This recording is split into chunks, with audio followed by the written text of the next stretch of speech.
Hello welcome to ചിത്ത വീട്ടിൽ lights. നമ്മൾ ഇന്നൊരു സിമ്പിൾ കണവാത്തവൻ്റെ റെസിപ്പി നോക്കുകയാണ്.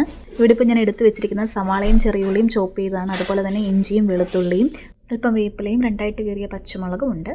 ചൂടായ പാനിലേക്ക് കുറച്ച് എണ്ണ ഒഴിച്ച് കടുക് പൊട്ടിച്ചതിന് ശേഷം 1 ടീസ്പൂൺ ഉലുവാപ്പൊടി ചേർത്ത് അല്പം തേങ്ങാക്കൊത്ത് കൂടി ചേർത്ത് ഒരു ബ്രൗൺ കളർ ആവുന്നവരെ ഒന്ന് ഇളക്കി കൊടുക്കുക. അതിനുശേഷം കറിവേപ്പിലയും ഇഞ്ചിയും വെളുത്തുള്ളിയും സവാളയും ചെറിയുള്ളിയും കൂടി ചോപ്പ് ചെയ്ത് വെച്ചത് ആവശ്യത്തിന് ഇട്ട് കൊടുക്കുക. സ്ലൈസ് ചെയ്ത് വെച്ചിരിക്കുന്ന പച്ചമുളക് കൂടി ചേർക്കാം. ഇതിൻ്റെ എല്ലാ ചേരുവകളും ഞാൻ കമൻറ്റ് ബോക്സിൽ പിൻ ചെയ്ത് വെച്ചിട്ടുണ്ട്. അത് നിങ്ങൾക്ക് ഉപകാരപ്പെട്ടേക്കും.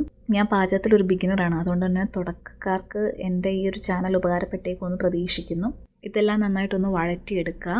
അതുപോലെ തന്നെ കണവ അല്പം ഉപ്പിട്ട് വേവിച്ച് വെച്ചിരിക്കുകയാണെന്നുണ്ടെങ്കിൽ കുറച്ചുകൂടി ഈസി ആയിരിക്കും.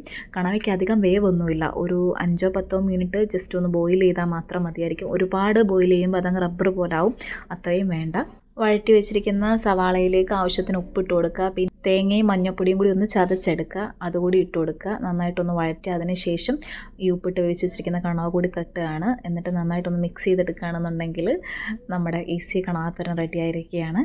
ഇത് നന്നായിട്ടൊന്ന് മിക്സ് ചെയ്തതിന് ശേഷം നമുക്ക് ഇതൊന്ന് അടച്ചു വെച്ച് ഒരു 2-3 മിനിറ്റ്സ് വേവിക്കാം. അതിനുശേഷം ഇത് സെർവ് ചെയ്യാനായിട്ടുണ്ട്. താങ്ക്